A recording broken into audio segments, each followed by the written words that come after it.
My heart can't beat unless you tell it to. No, I'm serious. Someone tell my heart to beat. I'm running out of time.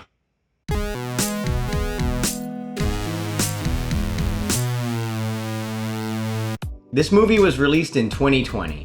It was recommended to me by a viewer about a year ago, so I finally checked it out on Shudder, and I was not disappointed. Thanks for the recommendation. Consider this a viewer appreciation episode.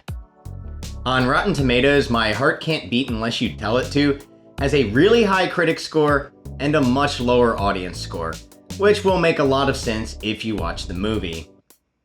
It's a dire and depressing, low-budget indie vampire movie presented in 4:3 aspect ratio. It's only 90 minutes long, which is a great length for a horror movie, though it does have a really slow pacing and there's not a lot of dialogue. The engagement with the film comes out of the character interactions that make the struggles of a poor working class family feel real, despite the horrific fantasy of its premise. The cinematography looks good. The filmmakers obviously worked with what they had, using reflections to communicate deception in a few different instances. The camera movement is mostly static. The actors feel trapped tightly in the frame, the same way the characters are stuck in their sad existence. The soundtrack is rather sparse. A lot of the dialogue plays out over complete silence, which is a more natural approach. The songs in the movie are diegetic, being sung over a karaoke machine, which seems to be one of the few sources of enjoyment for this alienated crew. There are a few gory scenes, but it's not fun gore. The violence is realistic and disturbing. This isn't a film for mainstream audiences, but I appreciate the minimalism, the tension, and the hopelessness of My Heart Can't Beat Unless You Tell It To. It's the directorial debut of Jonathan Quartas, and it seems to be a remake of a 22-minute short film he made in film school called Kuru, about a man who murders strangers to feed his cannibalistic brother. I've not seen this short. I couldn't find it easily online, as there are other short films with the same name. There is a 1-minute trailer on the Jonathan Quartas YouTube channel, which might not be the official channel because it only has 54 subscribers. My Heart Can't Beat Unless You Tell It To is part chamber drama, part slasher flick, with 3 primary characters and a few other extras who play the victims. Thomas is a vampire, but his siblings are not. It's not explained how he became a vampire. The emphasis is not on the lore or the backstory, but simply on the repetitious pattern of brutal murder that the 2 grief-stricken siblings partake in to keep their brother alive. The absence of the parents is not explicitly stated, but given that vampirism is at play, they probably met a gruesome end. So are your parents home? The dynamic of this family is that the sister Jessie is in charge, as she's cold-blooded and comfortable with killing, yet Dwight, as the male with more size and strength of the 2, has to do the killing, even though he's been left traumatized from it. The siblings bring home victims for their younger brother who isn't allowed to leave the house or socialize, so he behaves like a small child, even though he appears to be in his teens. It's hard to tell with vampires, they stop aging when they turn. He's basically like a homeschool kid here. He has no way of relating to other children. In the earliest vampire movies, vampires were portrayed as evil, demonic creatures who deserved no sympathy. As time has gone on, we've experienced the dawn of the sexy vampire, where they're portrayed more like brooding and tortured anti-heroes. In this film, vampires are neither inherently evil nor cool. Being a vampire is like living with an illness. I would make the comparison of this film's vampirism to that of a diabetic needing insulin to live, or more loosely, anyone who requires a drug to survive, as Thomas lies around in a frail and weakened state, waiting for his supply of human blood. It also could be a metaphor for someone who is terminally ill. Despite the fact that vampires are supposed to be immortal, their existence doesn't seem sustainable.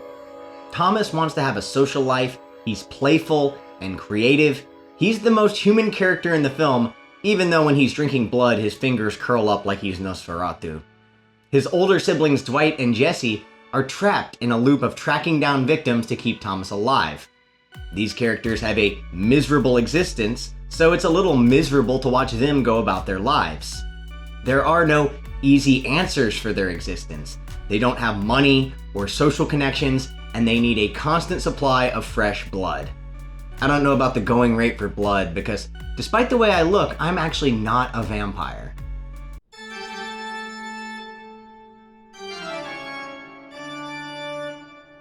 Dwight clearly wants out while Jesse is in control and won't allow him to leave because as a man, he can hunt down and overpower victims more efficiently.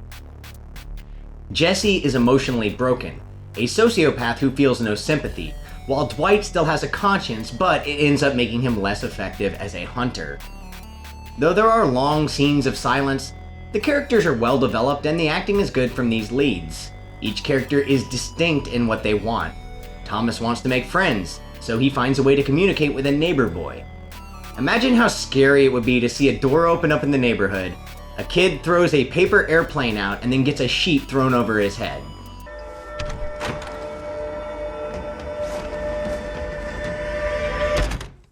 Would you go back to this house? Thomas plays a game with his siblings where they try to guess when a piece of music was written by hearing it being played on the organ.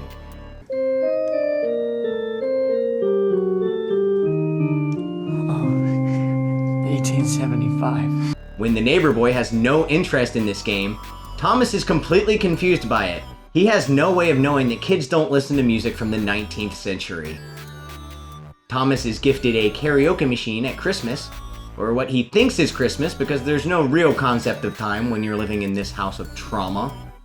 There's a rare sense of levity here until Thomas starts to go through blood withdrawals. Thomas collects bugs in a jar and feeds them because he's looking for some kind of interaction with life. It's the closest thing he can have to a pet.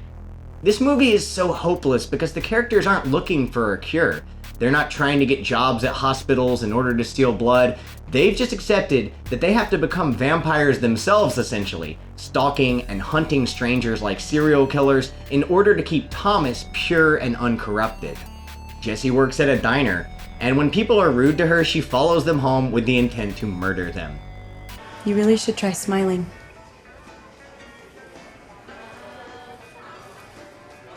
Dwight doesn't seem to work a job. I suppose being a serial killer is full-time work, so when it comes to finances, this family is destitute. Dwight's life sucks so hard. Just imagine that you have to haggle for the price of the clothes you're selling from the homeless guy you bludgeoned to death so you can pay for a prostitute in a shitty hotel to talk to you because you're so lonely, and then your sister murders that prostitute and pulls out one of her gold teeth before feeding her to your little brother. This is a family of desperate scavengers. The death of Pam, the sex worker, is telegraphed when Jesse notices her outside of the diner. It provides tension between the siblings and the conflict that breaks the loop of their existence. Jesse discovers that Dwight has been visiting Pam's hotel room, so she shows up and cuts her throat off screen. Dwight can't bring himself to kill a migrant worker he traps in his car and is forced to abduct the guy and locks him up at the house. Dwight is so weird and lonely, he actually tries to bond with the guy that he's kidnapped. Once he knows the guy's name, he can't bring himself to take him out. The character of Dwight is weak and subservient. He wants nothing more than to just leave this toxic environment, but can't bring himself to do it. Jesse is expressionless. What are you doing after work? The only character that is sympathetic is Thomas, as he's not given any agency and is, after all, just a child. Even though this movie is very grim, there's a dark humor to some of it. There's a scene where Thomas is throwing a fit about not being able to play with the kids he can hear outside in the day while he's trying to sleep. He throws his bowl of blood on the floor. The audience has just seen the process that the siblings have to go through in order to get the blood. They have to murder a stranger, strip them of their clothes, and bury their body in a shallow grave. A really shallow grave. The sister gives the classic response that a parent gives to a child. If only you knew what your parents did to put food on this table. Except it's a little more stressful than working a desk job. I found this comparison very humorous. Despite the movie being so dark and gritty, there is some humor to be found. It's just morbid humor. There's a small gripe I have with how the ending of the film was executed. Overall, I thought the plot hit the right marks. Jesse brings back the dead sex worker, Dwight kills the immigrant he abducted, and Thomas lures in a neighbor kid because he wants a friend. All of this ends up with the neighbor kid stabbing Jesse from his hiding spot in the closet. I will refer to this as a blue velvet shot. Dwight chases the kid, but ultimately lets him go, probably to be traumatized for the rest of his life with what he saw in the house down the street. When Dwight returns, Jesse has bled out, and Thomas is drinking her blood. Dwight decides to leave Thomas to die, but eventually comes back to open up the curtains and mercy kill him. My problem was that Thomas's death scene was a little weak. It was an off-camera approach with no sound, the screen intensifying in brightness, and Dwight looking distraught. Thomas would have been screaming, as we saw earlier the burn marks from when he threw the message out the front door for the kids outside. Dwight looks over and winces a little, but I think he would have been gagging at the sight of his dead brother. I understand the approach of not showing the death, but even the reaction to the death felt underwhelming. I understand the low audience score, but I think the critical score is a little higher than I would go for this film. It's an impressive debut, but a little too slow for the mainstream. There are a lot of shots of characters just staring off into the distance, but I enjoy this kind of brooding and moody, heavy atmosphere horror. I'm going with an 8 out of 10.